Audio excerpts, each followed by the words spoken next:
Pentingnya istiqomah di dalam memegang agama sampai kematian menjemput kita. Di dalam Al-Quranul Karim Allah Subhanahu wa ta'ala berfirman, innal ladzina qalu rabbuna Allah thumma istaqamu tatanazzalu alaihimul malaikatu alla takhafu wa la tahzanu wa abshiru bil jannati allati kuntum tu'adun. Allah Subhanahu wa ta'ala mengatakan, sesungguhnya orang-orang yang mengatakan Rabb kami Allah, kemudian mereka istiqomah dengan kata-kata itu. Artinya orang yang mengatakan Rabb kami Allah, orang-orang yang senantiasa melaksanakan perintah-perintah Allah, menjauhi larangan-larangan Allah, menikmati yang dihalalkan Allah, menjauhkan yang diharamkan Allah Azza wa Jalla, kemudian dia istiqamah dengan 4 perkara itu. Maka Allah Subhanahu wa ta'ala berjanji saat kematian kita, maka Allah Subhanahu wa ta'ala akan turunkan para malaikat menghibur kita, dan para malaikat akan mengatakan di telinga kita, berbahagialah, jangan sedih dan juga jangan susah hati, karena engkau sudah dijanjikan surga oleh Allah Subhanahu wa ta'ala. Dari ayat ini kita dapat petik hikmah dan pelajaran bahwa orang yang senantiasa istiqamah di atas agamanya, maka hadiahnya adalah dia akan diwafatkan oleh Allah Azza wa Jalla dalam kondisi husnul khatimah.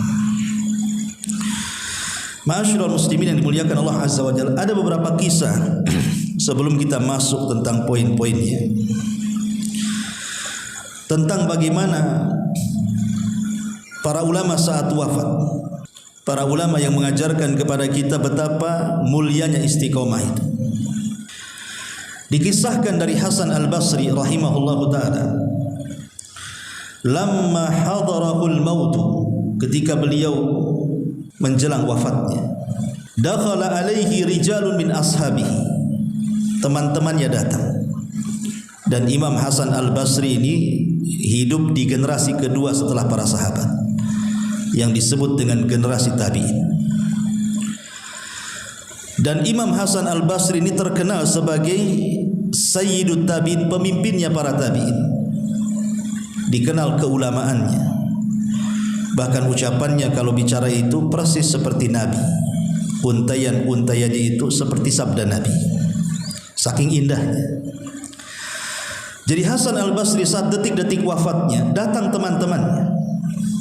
Faqalu, teman-temannya mengatakan, zawwidna minka kalimatin yanfa'una Allahu Azza wa Jalla bihinna ya imam. Wahai imam, sebelum kau mati, bisa enggak kau berikan arahan-arahan kepada kami, nasihat-nasihat kepada kami dengan kalimat-kalimat, semoga Allah memberikan manfaat kepada kami dengan kalimatmu itu. Maka Hasan Al-Basri rahimahullahu ta'ala mengatakan, inni muzawwidukum thalatha kalimat, akan aku arahkan kepada kalian 3 kalimat. Ini orang mau mati tapi bisa sempat memberikan nasihat. Kalau kita lihat hari ini orang yang mau mati itu jangan lagi ngasih nasihat, ditalkin la ilaha illallah aja tak bunyi, ya kan? Tapi begitulah kematian para ulama, sempat-sempatnya dia ngasih nasihat. Dia mengatakan, inni muzawwidukum thalatha kalimat, aku berikan bekal kepada kalian dengan 3 kalimat. Kemudian beliau mengatakan, yang pertama, ma nuhitum anhu min amrin fakunu min atrakin nasilah. Apapun yang dilarang kepada kalian, Kalau Allah dan Rasulnya melarang kalian, jadilah kalian manusia yang paling meninggalkan larangan itu. Kalau sudah Allah larang, Rasul larang, jadilah manusia yang paling menjauh dari larangan itu. Kemudian yang kedua, wa ma amartum bihi min ma'rufin fakunu min a'malin nasi bihi. Dan apapun yang diperintahkan kepada kalian dari Allah dan Rasulnya, dari kebaikan-kebaikan, maka jadilah kalian orang yang paling mengamalkannya. Kemudian yang ketiga, wa'lamu anna khuttakum khutwatun lakum wa khutwatun alaikum. Ingatlah bahwa perjalananmu di dunia ini bisa menguntungkan dirimu atau bisa merugikan dirimu. Fangduru aina taghduna wa aina taruhun. Maka perhatikan dalam hidupmu kemana engkau pergi dan kemana engkau kembali. Artinya yang terakhir ini seolah-olah Al-Imam mengatakan, Hasan Al-Basri rahimahullahu ta'ala, ketika kita ini keluar rumah, entah mengarah kemana saja, perhatikan arah itu. Apakah ada pahala di situ ataukah ada dosa di situ? Maka carilah yang banyak pahalanya, tinggalkan yang banyak dosanya. Kemudian setelah dia menasihati 3 kalimat ini, wa kana yughma alaihi thumma yafiqu wa yaqulu sabran wa ihtisaban wa tasliman li amrillahi hatta qubid. Ketika selesai dia menasihati itu, tiba-tiba dia pingsan. Setelah pingsan dia sadar. Ketika sadar itulah dia mengatakan, ya Allah, semoga engkau berikan aku kesabaran, semoga engkau berikan pahala yang banyak kepadaku, dan semoga Allah berikan kepadaku kemudahan untuk berserah diri akan perintah Allah subhanahu wa ta'ala. Setelah dia bicara seperti itu, dia pun meninggal dunia. Lihat, begitulah bagaimana para ulama ketika meninggal dunia. Dikisahkan dari ulama yang lain. Thabit Al-Bunani rahimahullahu ta'ala yang wafat tahun 127 Hijriah. Qala ibnuhu Muhammad, berkata putranya Thabit Al-Bunani ini namanya Muhammad, Zahabtu ulakkinu abi. Kata anaknya Muhammad ini, aku menemui ayahku. Dan Thabit Al-Bunani seorang ulama besar di zaman itu. Jadi kata Muhammad anaknya ini, aku pergi menuju ayahku yang sedang sakaratul maut itu, dan aku berusaha untuk mentalkinkan dengan kalimat la ilaha illallah. Dia mengatakan, ya abati qul la ilaha illallah. Wahai ayahku, katakan tidak ada sembahan yang berhak disembah kecuali Allah. Tapi apa kata Thabit Al-Bunani? Dia mengatakan, ya bunai khalli anni fa inni fi wirdis sabi' ka'annahu yaqra'u wa nafsuhu takhruj. Dia mengatakan, ya bunayya, wahai anakku, tidak perlu kau talkinkan aku, katanya, karena sesungguhnya aku sedang membaca wiridku sendiri. Aku sedang membaca wirid, aku sedang membaca Al-Quran, aku sedang berzikir. Sambil dia bicara, tiba-tiba kemudian dia meninggal dunia. Jadi lihat bagaimana para ulama ketika diingatkan dia ingat. Tapi kita lihat kematian di tengah-tengah kita lah orang-orang yang koma, orang-orang yang sedang sakaratul maut. Kadang-kadang orang yang mengaji banyak di situ pun kadang-kadang tidak tahu. Ditalkinkan pun tidak bergerak lisannya. Ini menunjukkan apa? Para ulama memberikan petunjuk kepada kita, beginilah orang-orang yang husnul khatimah. Kemudian juga dikisahkan oleh Abu Bakar Ibn Ayyas, seorang ulama juga yang meninggal pada tahun 193 Hijriah. Lamma hadarat Abu Bakrin al-wafat, ketika Abu Bakar Ibn Iyas ini meninggal dunia, bakat ukhtuh, saudarinya yang perempuan tiba-tiba menangis melihat saudaranya Abu Bakar Ibn Iyas, seorang alim itu yang sedang sakaratul maut. Faqala laha, tiba-tiba Abu Bakar Ibn Iyas mengatakan kepada saudaranya, ma yubkiki, kenapa engkau menangis? Kenapa engkau menangis? Unzuri ila tilka az-zawaya, kau lihat tembok di pojok sana, katanya. Kau lihat tembok di pojok sana, kata Abu Bakar ibn Iyas ini, faqad khatama akhuki fiha 18,000 khatmah. Sungguh saudaramu ini, Abu Bakar ibn Iyas ini, sungguh saudaramu ini di pojok sana sudah menghatamkan 1018 kali hatam Al-Quran di pojok itu, katanya. Dia mengatakan seperti itu. Kemudian dia meninggal dunia. Lihat bagaimana orang dulu, mereka menghadapi kematian itu dengan tenang, kan? Karena mereka menurut kacamata kita secara zahir, amal mereka sudah cukup, kan gitu. Udah ribuan kali mereka menghatamkan Al-Quran. Pertanyaannya, berapa kali kita menghatamkan Quran? Tiba-tiba kita menghayal ingin husnul khatimah, kan gitu. Ya kalau para ulama ya wajar seperti itu. Ya. Ma'asyiral muslimin yang dimuliakan Allah Azza wa Jalla. Kemudian juga dikisahkan oleh Abu Bakar ibn Habib yang meninggal pada tahun 530 Hijriah. Lamma uhtudira, ketika dia hampir sakaratul maut, qala lahu ashabuhu, teman-temannya datang di sekelilingnya dan mengatakan, ausina ya imam, bisa enggak kau wasiatkan aku dengan beberapa wasiat. Lihat bagaimana dulu ulama itu sangat dihormati. Mereka takut kalau seandainya mereka meninggal, karena Nabi mengatakan apa? Mautul alim musibatun la tujbar. Kematian seorang alim itu musibah yang tidak bisa digantikan. Kalau hari ini Pak Jokowi meninggal, wakilnya jadi presiden. Kalau hari ini Pak Rudi meninggal, wakilnya jadi wali kota. Kalau hari ini pengusaha meninggal, besok ada lagi yang lebih kaya. Itu dunia, bisa digantikan.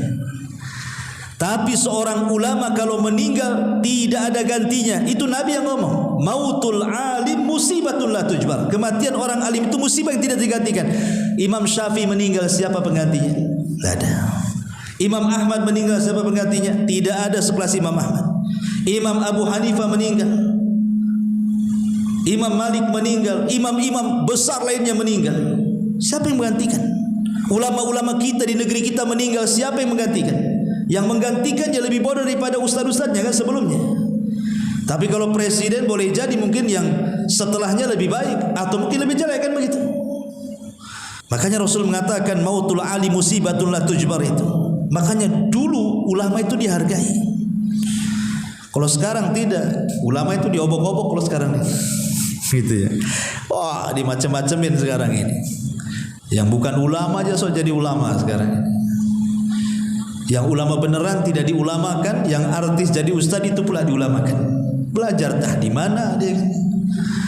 Ma'asyiral muslimin yang dimuliakan Allah Azza wa Jalla. Makanya kalau ada kematian orang alim dulu itu, mereka takut ilmunya hilang. Maka cepat-cepat saat detik wafat ini ditanya, takut ilmunya hilang. Makanya mereka mengatakan kepada Abu Bakar ibn Habib ini, ya imam, ausina, jangan mati duluan, katanya. Berikan wasiat dulu kepada kami, katanya. Faqala, maka kata Abu Bakar ibn Habib, usikum bi thalathin, kuwasiatkan sebelum matiku 3 perkara. Pertama, bi taqwallahi azza wa jal, bertakwalah kalian kepada Allah.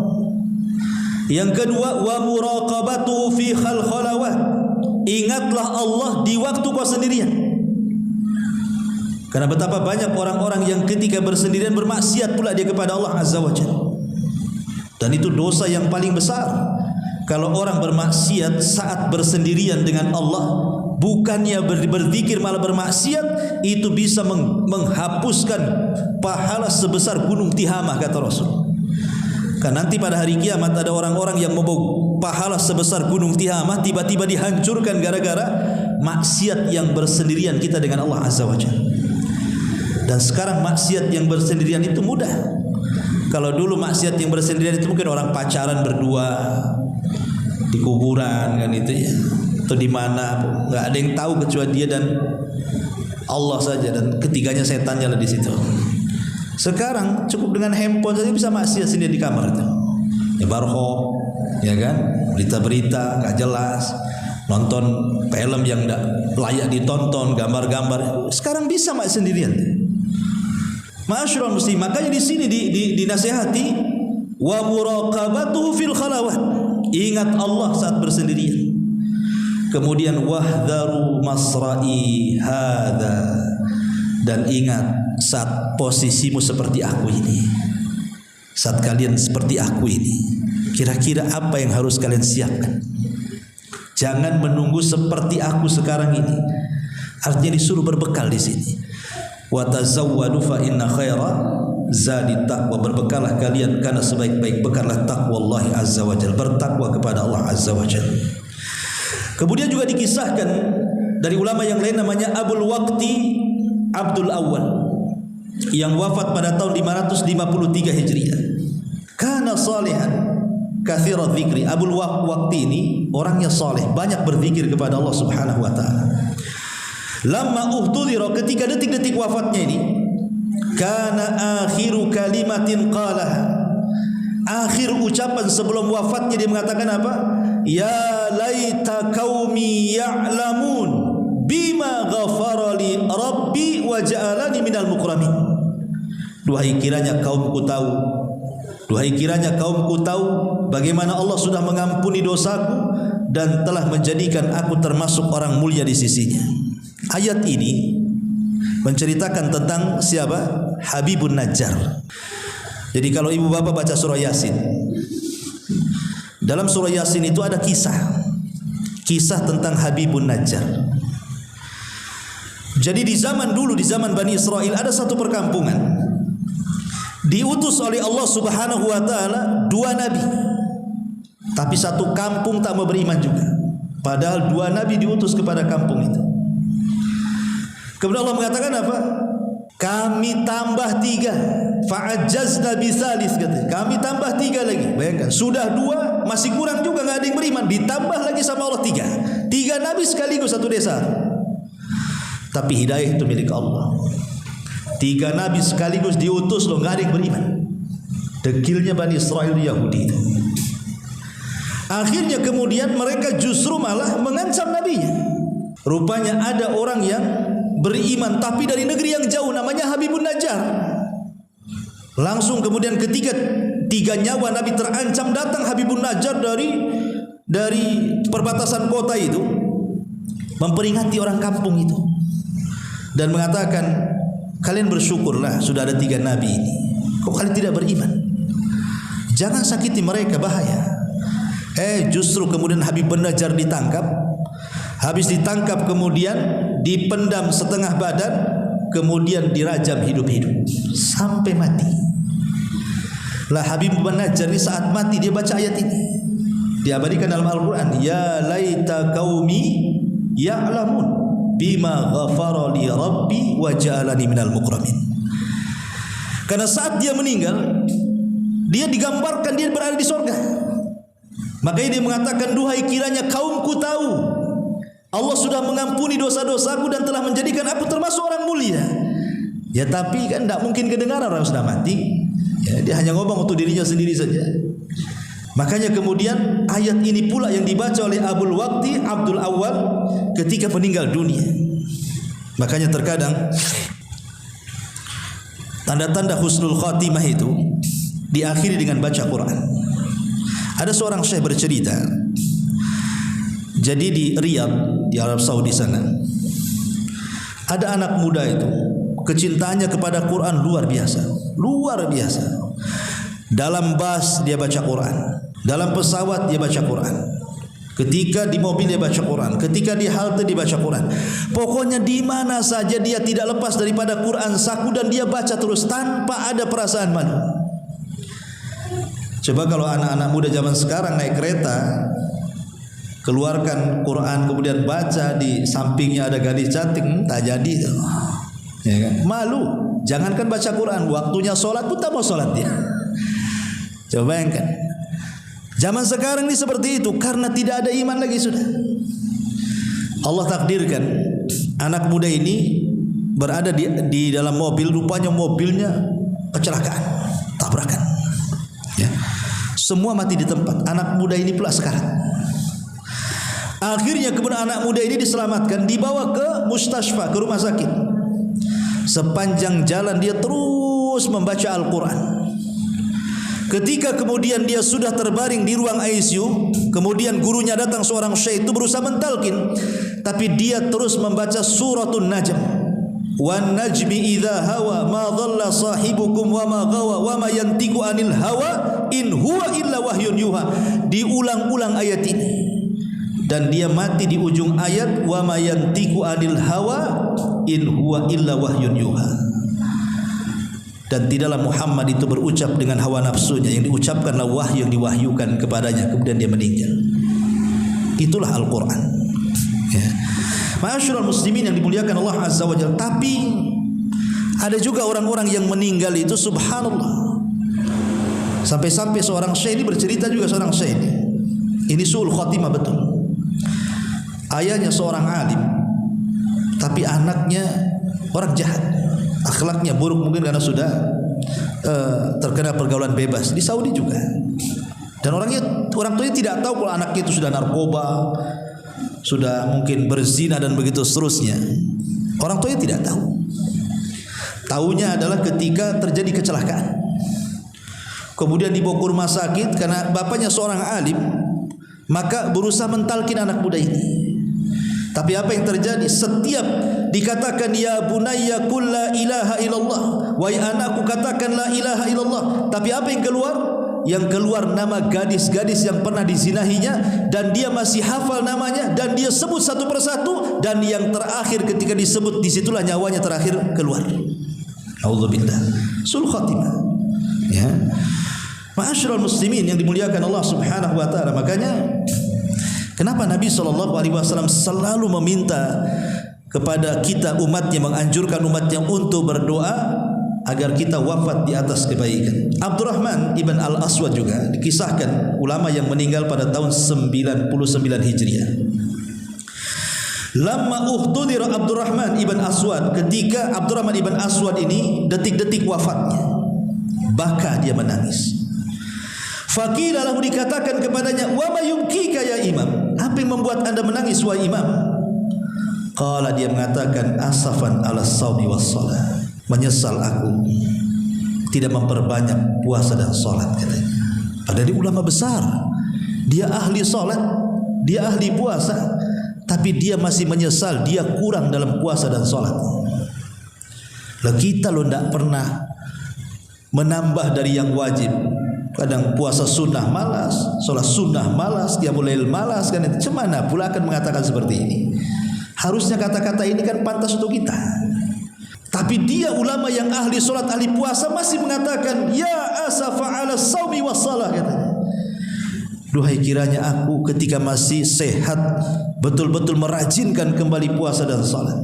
Walam yazal yaqra'ul Quran, setelah itu dia terus membaca Al-Quran hatta mata, sampai meninggal dunia. Kemudian juga dikisahkan oleh Sulaiman At-Taimi yang wafat pada tahun 143 Hijriah. Qala ibnu, yang berkata ini adalah putranya. Hina hadara abil mautu, ketika ayahku meninggal dunia, Sulaiman At-Taimi, qala li, dia mengatakan kepadaku, ya bunai hadithni bi rukhsi la'alli alqallaha ta'ala wa ana husnu dhanubi. Wahai anakku, kisahkan kepadaku, mungkin dengan rukhsah, keringanan-keringanan yang pernah kau dapatkan dari ilmumu kepadaku, supaya aku bisa berjumpa dengan Allah dan aku dalam kondisi berbaik sangka dengan Allah. Ikhwan, ibu-ibu yang dimuliakan Allah Azza wa Jalla, ini termasuk sunnah yang kadang-kadang mahjurah, ditinggalkan. Orang yang sakit itu, orang yang sakit parah itu, setan lebih dekat dengan dia dibandingkan malaikat. Orang yang sakit parah itu setan lebih dekat, karena setan tidak mau ada dari hamba-hamba Allah yang meninggal dunia kemudian dia husnul khatimah, karena itu kesempatan terakhir menggoda dia masalahnya. Makanya setan itu akan berusaha menghubungi orang yang sakit parah, jangan sampai detik-detik wafatnya kemudian lepas pula dari jeratan setan. Itu sangat rugi setan itu, karena masalahnya dia akan mati kan, udah gak ada kesempatan menggoda lagi. Makanya setan akan menghubungi orang sakit. Makanya lihat orang-orang sakit, terutama yang sudah parah, apalagi sudah lama, apalagi sudah terbaring, ucapannya aneh-aneh kan. Terkadang lebih baik mati daripada hidup. Putus asa, kecapean menahan sakitnya, sudah tidak sabar lagi, tidak mengharap pahala lagi. Karena apa? Setan masuk supaya dia apa? Putus asa. Padahal Nabi SAW pernah mengatakan kepada Abbas, pamannya, saat sakit parahnya, dan mengatakan, ini Rasul ngomong sama pamannya Abbas tuh, hei Abbas, pamanku, jangan sekali-kali kau berandai-andai dengan kematian. Sebab kalau seandainya penyakitmu Allah sembuhkan dan engkau orang baik, engkau bisa menambah pahala. Tapi kalau engkau orang jahat, kau ada kesempatan bertobat. Ya. Kalau engkau orang jahat, tiba-tiba disembuhkan penyakitmu, kau ada kesempatan bertobat. Tapi kalau engkau orang baik, kau bisa menambah pahala, kata Nabi. Tetapi kalau memang harus mengucapkan karena sudah tidak tahan lagi, maka katakanlah, ya Allah, kalau memang kematianku lebih baik matikan saja. Tapi kalau kehidupanku lebih baik maka sembuhkan. Karena saat itu setan akan berkumpul kepada orang sakit itu. Makanya di sini kenapa kemudian Sulaiman At-Taimi ini mengatakan agar jangan sampai ketika aku meninggal aku bersuudzon kepada Allah, tapi supaya aku berhusnudzon, berbaik sangka kepada Allah. Makanya kita sebagai orang hidup, kalau seandainya kita berkunjung kepada orang sakit itu, jangan sekali-kali menceritakan keburukan orang yang sakit. Ya, umpamanya ada orang sakit parah nih, kita datang, sebutkan aja kebaikannya. Sebutkan, walaupun sebenarnya dia bukan orang baik, tapi sebutkan saja kebaikannya. Duh sayang, memang orang baik diuji seperti ini. Padahal dia orang jahat, padahal nggak apa-apa ngomong gitu saja. Ya. Atau kapan lagi lah kita ke masjid, kapan lagi kita ini, dan begitu seterusnya. Sebab orang sakit mendengarkan orang di sekitarnya. Kalau suara yang masuk itu kebaikan, maka akan menghilangkan memori-memori maksiatnya, dan yang diingat kebaikan yang diceritakan orang sekitarnya. Boleh jadi dengan itu dia tidak akan putus asa dari rahmat Allah, dan kalaupun dia meninggal minimalnya ada husnudzon, berbaik sangka dengan Allah. Tapi kalau kita ceritakan keburukannya, cepatlah sembuh, kita maling lagi, kita ngerampok lagi, kita mabuk lagi, itu kan dosa semua, ya kan? Ya, cepat sembuh. Kapan kita narkoba lagi? Kapan kita ke diskotik lagi? Kapan dugem lagi? Lupa ingatan pahalanya, ini dosa, akhirnya ingat neraka.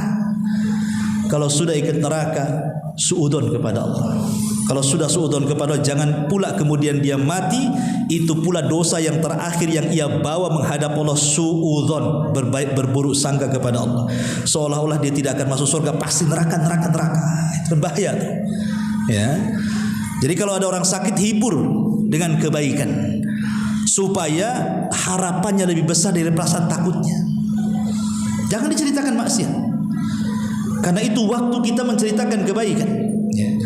Kemudian juga dikisahkan dari Abu Hazim Salamah ibn Dinar Al-A'raj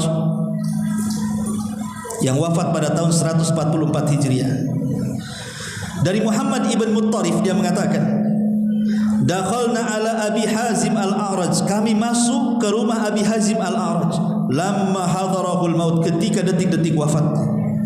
Faqulna, kami katakan, kaifa tajid, bagaimana kondisi, bagaimana keadaanmu? Qala, kata Abu Hazim, ajiduni bi khairin, alhamdulillah, aku dalam kondisi baik, rajian ilallah, aku terus mengharap pahala Allah, husnadzan bihi, berhusnudzon kepada Allah, fil mauti rahatan lil mu'minin, kematian itu adalah istirahat bagi orang-orang yang beriman.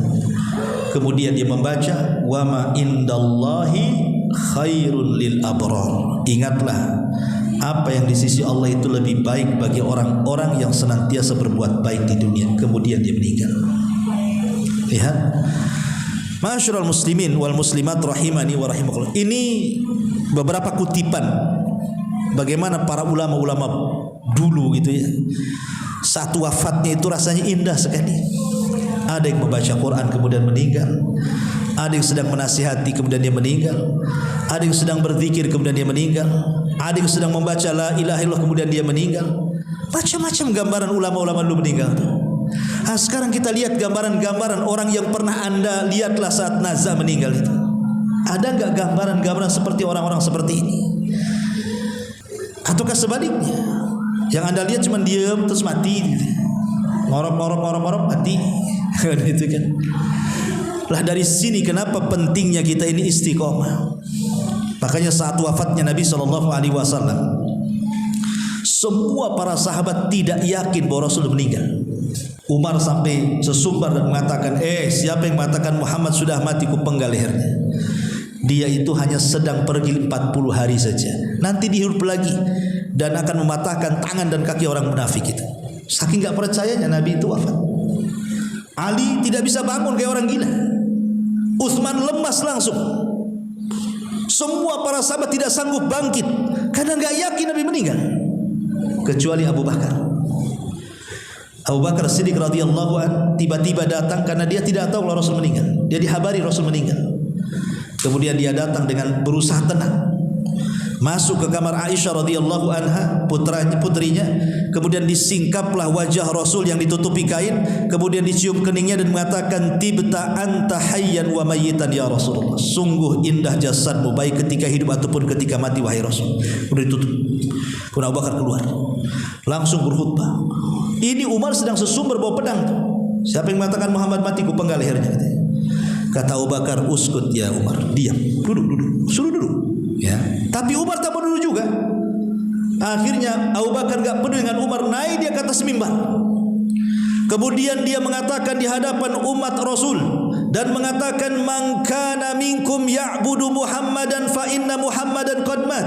Siapa di antara kalian yang masih menyembah Muhammad, lihat Muhammad sudah mati. Wa man kana ya'budullaha fa innallaha hayyun la yamut. Tapi siapa di antara kalian yang masih menyembah Allah, Allah zat yang tetap hidup dan tidak akan mati. Barulah kata para sahabat, setelah Abu Bakar mengingatkan kami, apalagi kemudian membacakan ayat wa ma Muhammadun illa rasulun qad khalat min qablihi rusul afa imitta aw qutilan qalabtum ala aqabikum wa man yanqalibu ala akibaihi falan yadurrallaha syai'a wa sayazillahu syakirin. Tidaklah Muhammad itu sama dengan rasul-rasul sebelumnya. Apakah kalau dia mati atau terbunuh kalian akan murtad lagi? Siapa yang murtad ke belakang kalian tidak memadaratkan Allah sama sekali, karena Allah hanya membalas orang-orang yang bersyukur saja. Sahabat mengatakan, ketika Abu Bakar mengingatkan kami dengan ayat itu, baru kami sadar Nabi itu sudah meninggal. Tapi lihat bagaimana Abu Bakar Siddiq radhiyallahu memberikan kesemangatan apa? Untuk istiqomah. Ini wasiat istiqomah Abu Bakar. Yang kalian sembah itu bukan Muhammad. Yang kalian sembah itu Allah. Ubudullah hatta ya'tiyakal yakin. Sembahlah Allah sampai mati. Karena Rasul-Rasul Muhammad ini sama dengan Rasul yang lainnya. Sama dengan Musa sudah meninggal, sama dengan Isa diangkat ke langit, sama dengan yang lainnya juga meninggal. Semua kita akan meninggal. Tetapi namanya beribadah itu, tetap kita harus terus tidak boleh terputus kepada Allah Subhanahu wa taala. Itu namanya istiqomah. Abu Bakar mengingatkan soal istiqomah ini. Karena di zaman sekarang, ikhwatu fiddin muliakan Allah Azza wa Jalla, ini zaman fitnah. Syubhat dan syahwat itu sudah merajalela di tengah kita ini. Apa itu syubhat? Syubhat ini kerancuan dalam beragama. Coba sekarang lihat di media-media sosial itu, macam-macam ajaran ada di situ. Karena apalagi di negeri kita ini, ikhwan, orang Arab mengistilahkan apa? Likulli saqitin laqit. Setiap yang jatuh pasti ada yang mengut. Maknanya ajaran apapun, sesesat apapun ada pengikutnya tuh di negeri kita. Yang ngaku Imam Mahdi ada juga pengikutnya. Imam Mahdi laki-laki, Indonesia perempuan pula ngaku Imam Mahdi. Dia Aiden tuh. Ya. Yang ngaku Tuhan pun ada pengikutnya. Ya mungkin pengikutnya di dunia medsos mungkin itu ada nge-like juga kan gitu ya. Macam-macam, yang enggak sholat aja ada pengikutnya. Nauzubillah di negeri kita ini. Ini penyakit syubhat namanya. Adapun penyakit syahwat ada macam-macam lah. Sekarang kita ini dipertontonkan dengan macam-macam syahwat kan. Dengan maksiat-maksiat depan kita ini, dari diskotiknya, dari narkobanya, dari maboknya, dari perempuan, macam-macam. Dengan hubud dunianya, kecintaan kita kepada dunianya. Lah kita dihadapkan dengan fitnah yang seperti ini. Kalau kita tidak istiqomah, mungkin kita mudah akan hati kita ini akan condong, mungkin condong kepada syahwat atau mungkin condong kepada syubhat. Mungkin rusak agama kita atau rusak akhlak kita. Sebab kalau terkena syubhat, rusak agama kita. Kalau terkena syahwat, rusak akhlak kita. Padahal yang menjadikan manusia baik itu adalah agama dan akhlak. Kalau bisa mengawinkan agama dan akhlak itu, jadi orang baik kita. Tapi sekarang agama diserang, akhlak pula diserang. Makanya kalau tidak istiqomah, susah sekali. Lalu apa saja supaya kita ini bisa istiqomah sampai kematian kita? Saya akan sebutkan 15 perkara dengan singkat karena juga waktu. Yang pertama, supaya kita istiqomah, al-iqbal alal Quran. Jangan lepas dengan Quran. Quran itu identitas kita kaum muslimin. Jangan pernah lepas dengan Al-Quran. Baca Al-Quran, pelajari Al-Quran, renungkan Al-Quran, amalkan Al-Quran. Karena nanti Nabi SAW akan menghadap kepada Allah pada hari kiamat dan mengatakan di hadapan Allah, Inna qaumi ittakhidhu hadzal Qur'ana mahjura, ya Rabb, maafkan saya, kaumku di akhir zaman sudah mulai mereka meninggalkan Al-Quran. Pertanyaannya, sudahkah kita membaca Al-Quran setiap hari? Pasti jawabannya tidak. Setiap minggu? Tidak juga. Setiap bulan? Tidak juga. Nunggu Ramadan Ustaz? Tidak juga Ramadan tuh. Dia enggak tarawih juga rupanya. Kapan baca Quran kalau begitu? Ya. Padahal itu yang membuat kita istiqomah. Kemudian yang kedua, iltizam syar'illahi wal amali salih. Berusaha untuk iltizam, mengokohkan diri untuk berpegang dengan syariat Allah dan berusaha untuk beramal saleh.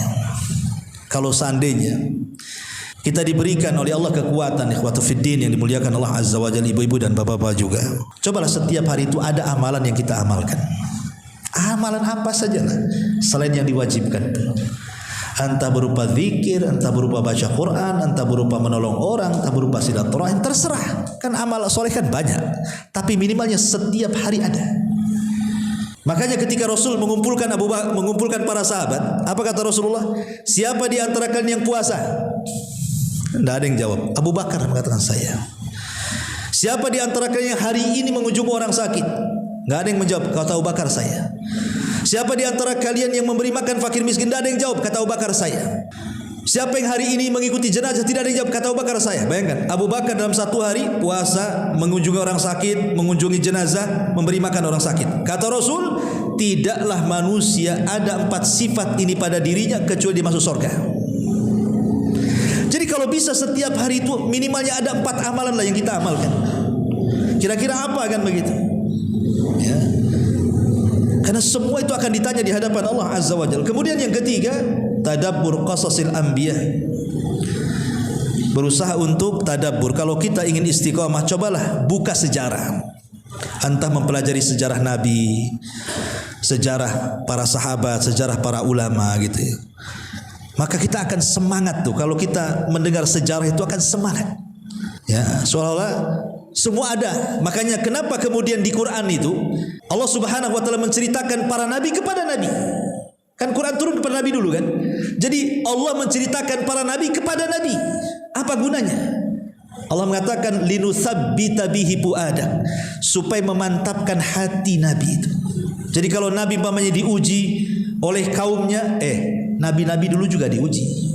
Kalau seandainya kemudian Rasul diuji anak-anaknya meninggal, dulu Nabi Ibrahim disuruh menyembelih Ismail lagi. Kalau Nabi SAW diuji dengan sakit, Ayub 18 tahun sakit. Kalau seandainya ada orang kemudian mencaci maki mengatakan dia gila, semua para nabi dibilang gila. Akhirnya kan tenang tuh. Karena ada pendahulunya kan. Makanya kalau seandainya nih kita dapat musibah, kemudian musibah kita digandengkan dengan musibah Nabi, tenang kita. Coba, apa yang tidak ada pada Nabi, apa yang tidak ada pada kita ada pada Nabi. Musibah apa saja yang kita hadapi, Nabi pernah mengalaminya. Kita tenang jadinya kan. Ada orang yang kemudian kena musibah anaknya meninggal, Nabi anaknya meninggal juga. Kecil-kecil lagi, bayi-bayi. Ketika kita berdakwah kemudian anggaplah tadi umpamanya kan, buat masjid, wah ini pakai tenaga ini. Nabi juga sama. Ya. Tenanglah kita. Begitu kita mengikuti jalan Nabi. Oh, kita ditimpa kefakiran, Nabi penggembala kambing berbelas-belas tahun itu kan. Bukan setahun 2 tahun jadi penggembala kambing itu dengan gaji murah. Miskin juga Nabi. Apalagi coba disebutkan apa musibah yang ada pada diri kita itu Nabi punya semuanya. Nabi anak yatim bahkan dalam kandungan lagi. Setelah brojol, ASI dipindah-pindah dari Halimah Sa'diyah, dipindah lagi ke pamannya, dipindah lagi ke kakeknya. Kita mungkin tidak pernah merasakan itu. Makanya kenapa kalau kita mempelajari sirah-sirah Nabi itu kita akan tenang. Ada contohnya rupanya ya. Kemudian juga yang keempat, ad-du'a, berdoa kepada Allah. Dan Nabi SAW yang paling banyak berdoa kepada Allah apa? Ya muqallibal qulub tsabbit qalbi ala dinik. Wahai zat yang membolak-balikan hati, tetapkan hatiku di atas agamamu. Karena Rasul pernah mengatakan nanti di akhir zaman ada orang yang mukmin di pagi hari, kafir di malam hari. Mukmin di malam hari, kafir pula di siang hari. Karena siapa yang memegang hati? Allah yang memegang hati. Dulu di zaman Nabi Musa ada orang namanya siapa? Bal'am ibn Ba'ura. Bal'am ibn Ba'ura ini ahli ibadah, ulamanya Bani Israel. Bisa kufur. Gara-gara apa? Gara-gara dunia. Ditawari jabatan, ditawari harta, kufur dia. Padahal ulama Bani Israel sampai Allah Subhanahu wa taala gambarkan kekufurannya itu, sampai Allah mengatakan fansalakha fakana minal ghawin faatbahu syaitan lagi katanya. Dia seperti ular yang mengganti baju. Ular kan suka ganti baju tuh kulitnya tuh. Itu insalah namanya. Artinya dia melepas baju keimanannya, berubah menjadi kekafirannya. Sesat pula dia. Harusnya dia mengikuti setan, setan ikut dia lagi. Itu Bal'am bin Ba'urah. Itu di Quran dijelaskan. Siapa lagi? Banyak. Dulu ada namanya Rajal ibn Unfuah. Rajal ibn Unfuah ini di majlis Nabi. Walaupun ada sebagian ulama mengatakan riwayatnya lemah, tapi saya kisahkan aja sebagai ibrah. Jadi Rajal ibn Unfuah ini dia membaca surah Al-Baqarah secara khatam dan tafsirnya dengan Nabi. Artinya dia orang yang cinta dengan Quran. Rajal ibn Unfuah ini. Di akhir-akhir kehidupan Nabi muncul nabi palsu namanya Musailamah al-Kadzdzab dari Yaman. Maka Rasul mengirim surat lewat Rajal ibn Unfuah ini. Ya Rajal, kasihkan surat ini kepada Musailamah al-Kadzdzab, si nabi palsu dari Yamamah itu, supaya dia bertobat. Dibawalah surat itu. Di tengah jalan Rasul meninggal. Surat ini dibawa Rajal. Ketika sampai di kandang Musailamah al-Kadzdzab itu, entah ngomong apa Rajal ibn Unfuah ini, empat mata dengan Musailamah. Tiba-tiba dia mengatakan bahwa Musailamah al-Kadzdzab itu benar seorang nabi gitu. Rupanya apa? Ditawari kekuasaan, ditawari harta. Padahal udah ngaji sama Nabi lagi tuh, bisa murtad dia. Rajal ibn Unfuah. Na'udzubillah, apalagi kita. Makanya Umar ibn Khattab ketika memegang Taurat itu, ada satu lembaran Taurat dipegang Umar. Rasul marah dan mengatakan amutahawwikun anta ya Ibnul Khattab. Kau sudah bingung wahai Umar, lempar tuh lembaran Taurat. Di depanmu ada Quran. Ngapain pula kau pegang-pegang Taurat? Nabi tahu hati Umar itu yang memegang Allah, bukan Umar. Bisa saja Umar tersesat. Kalau sekelas Umar aja dikhawatirkan oleh Nabi, tentu sekelas kita lebih khawatir lagi. Nabi lah kan begitu. Tiba-tiba kita tidak pernah belajar Quran, tidak belajar hadis, sok-sok beli Injil dibaca. Kenapa beli Injil? Perbandingan agama Ustaz. Perbandingan dari mana? Quran aja nggak hatam. Mau dibanding-bandingkan dengan mana? Mau sesat kamu kan begitu. Jadi makanya banyak berdoa supaya di zaman fitnah ini adalah hati kita tetapkan di atas agama Allah Azza wa Jalla. Kemudian yang nomor 6, yang nomor 5, zikrullahi Azza wa Jalla. Perbanyak zikir, karena zikir yang bisa menangkan hati.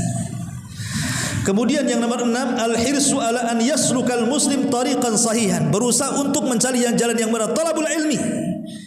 Kalau kita ingin istiqomah, rajin-rajin hadir di majelis taklim. Orang yang jarang hadir di majelis taklim itu mudah futur orang itu. Siapa yang akan memberi nasihat kepada orang kalau tidak hadir di majelis taklim? Karena ilmu itu hanya akan dapat di majelis taklim. Anda bisa mungkin belajar lewat YouTube, lewat televisi, tapi Anda tidak beradab di situ. Kadang-kadang sambil tidur tengok YouTube, sambil makan tengok YouTube, kadang-kadang nggak pakai baju lagi. Nah, coba kalau antum hadir di majelis taklim, ada yang berani pegang bawa makan, buka baju, tidur. Mungkin ustadznya yang pulang, ngapain pula ngajari orang kayak gini? Ya. Karena kalau sudah di majelis taklim pasti ada adabnya, ada malu sedikit lagi gitu. Karena ada malaikat di situ, makanya pasti dapat ilmu. Walaupun seandainya ilmu itu diulang-ulang, minimalnya pulang sudah tak ada dosa lah. Kita ini sudah banyak dosa, susah pula hadir di majelis taklim, istighfar pun tidak. Minimalnya kalau sudah susah istighfar, hadir aja di majelis taklim, pulang itu dosanya sudah hilang. Kata Nabi, qumu maghfuran lakum, pergi kalian, dosa-dosa kan sudah diampuni. Ya. Walaupun yang ngantuk Ustaz. Ya, walaupun yang ngantuk insyaallah. Insyaallah. Mudah-mudahan enggak ngantuk aja lah ya. Kemudian yang nomor 7, at-tarbiyah. Berusaha untuk tarbiyah. Mentarbiyah itu membiasakan, melatih diri. Jangan malas, gitu maksudnya ya. Karena perasaan malas ini, makanya Rasul berdoa. Ada satu doa menarik itu ketika Rasul, antas siapa yang melangkahkan kaki Rasul. Tahu-tahu ke masjid aja Rasul itu. Rupanya di masjid itu ada Abu Umamah Al-Ansari. Lagi bingung, stres. Kata Rasul, "Hei Abu Umamah, ngapain kau di sini? Ini kan bukan waktu sholat, karena waktu itu di waktu duha. Waktu duha orang kerja. Ngapain kau di masjid?" katanya. Apa kata Abu Umamah? "Humumun lazimatni ya Rasulullah. Humumun lazimatni wa duyunun ya Rasul." Bingung, stres, banyak hutang wahai Rasul. Rupanya ada juga sahabat yang stres hutang. Bukan kita aja, sahabat pun ada yang berhutang, stres dengan hutangnya. Karena hutang itu, apa kata istilahnya para ulama itu? Stres di malam hari, hilang di siang hari. Nah, itulah. Orang yang punya hutang itu cuma 2. Kalau malamnya stres, siangnya hilang. Takut ada debt collector. Hilang tak kemana. Tadi siang datang lagi, stres lagi itu. Makanya jangan suka hutang. Jadi kata Nabi SAW, "Ya Aba Umamah, maukah ku ajarkan kepadamu beberapa kalimat? Kalau kau baca, ku yakin nih, stresmu hilang, hutangmu terlunasi," katanya. Wah, kata Abu Umamah, mau saya itu Rasul. Apa tuh kalimat tuh katanya. Maka Nabi SAW mengajarkan, katakan ya Aba Umamah setiap pagi dan petang, Allahumma inni a'udzubika minal hammi wal hazan. Minal hammi wal hazan, wal ajzi wal kasal, wal jubni wal bukhli, wa wa ghalabatid daini wa qahrir rijal. 8 kalimat diajarkan Nabi. Ya Allah, saya berlindung kepada minal hammi wal hazan. Ham artinya bingung, hazan artinya sedih. Bingung menghadapi perkara yang dihadapi dan yang akan datang, sedih karena menghadapi yang sudah berlalu. Itu artinya. Ya, kalau yang berlalu kan sedih kita kan namanya. Kita dulu pernah kaya jadi miskin, sedih. Dulu masih jadi polisi, sudah purnawirawan, sedih kan itu.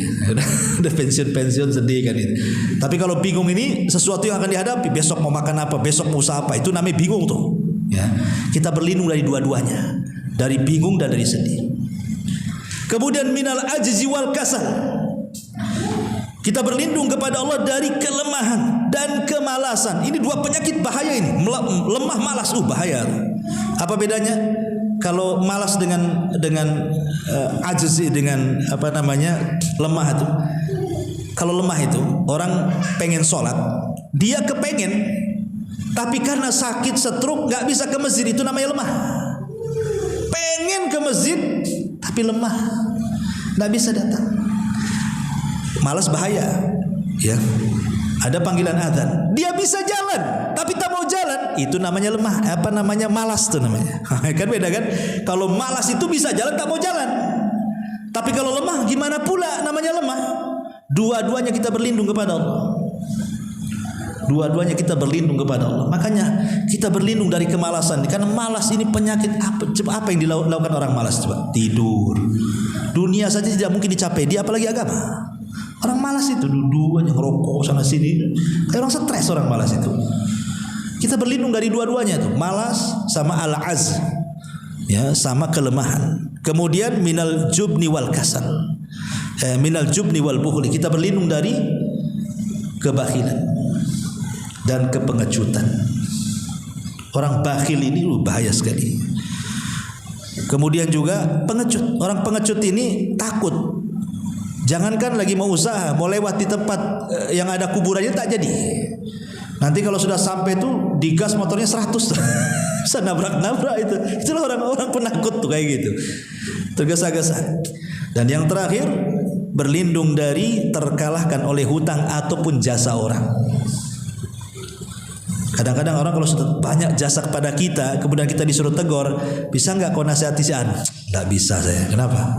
Jasanya banyak sama saya. Nggak bisa menyampaikan kebenaran jadinya kan. Maka kita berlindung dari dua-duanya tuh. Makanya istiqomah itu harus ada tarbiyah, jangan malas. Ya. Jadi ada ijtihad. Kemudian juga yang ke-8, as-siqatu bitariq, harus yakin dengan apa yang sudah kita yakini.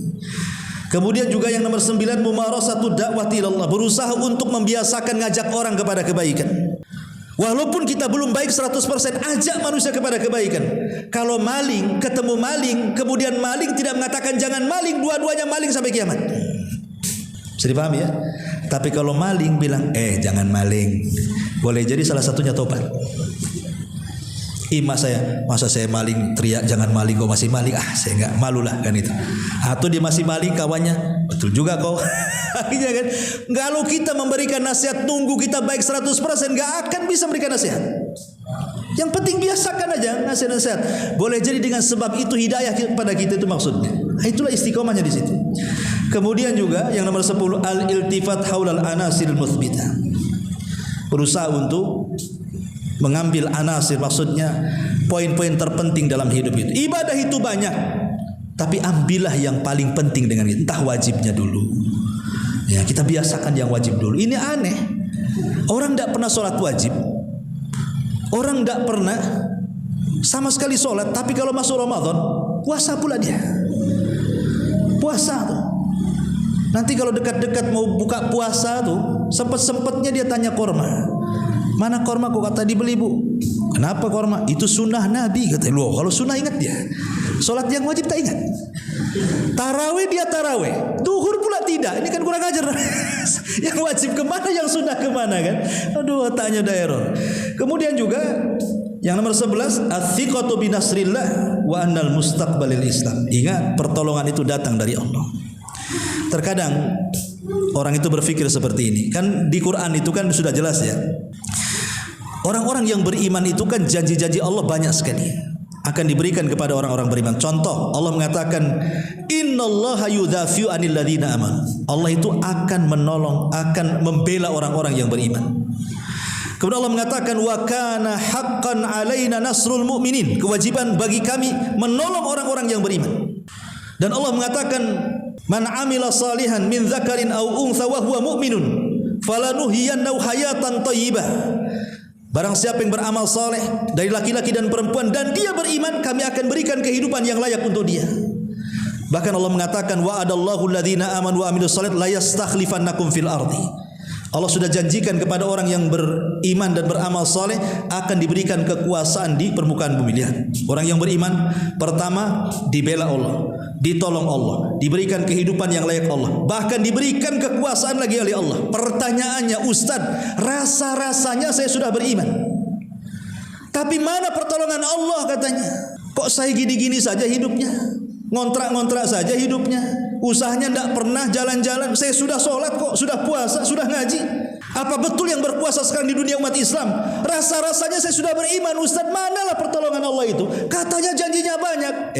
Dia tidak sadar bahasa dia. Dia kan baru rasanya tuh. Anda ini beriman baru rasanya. Supermi rasa ayam. Ada ayamnya di situ? Kan baru rasanya saja, tak ada ayamnya di situ. Jadi kalau baru rasanya belum ada imannya, percuma saja. Karena iman tidak bisa dirasa. Iman itu diaplikasikan lewat keyakinan, kemudian lewat lisan, kemudian lewat perbuatan. Kalau hanya ngomong gitu saja tidak bisa. Jadi makanya harus betul-betul thiqah, yakin dengan pertolongan Allah. Kemudian yang nomor 12, ijtima al-akhlaq al-muayyanati ala tsabat. Berusaha untuk berakhlak, perbaiki akhlak kita, mulai tutur kata, perbuatan, baik akhlak dengan diri sendiri, akhlak dengan anak, dengan keluarga, dengan orang tua, dengan tetangga. Berusahalah dirobahkan begitu. Karena itu yang bisa mengantarkan kepada istiqomah. Termasuk juga wasiatus salihin. Datang kepada orang-orang saleh, datang kepada ustadz, kiai, ajengan, tuan guru, minta nasihat mereka. Ya, fala tuzakku anfusakum, jangan merasa bersih diri sendiri. Ya, kita ini rohani kita perlu disiram. Mungkin badan kita sudah cukup lah dengan baksonya, mie ayamnya, apa semua ya kan.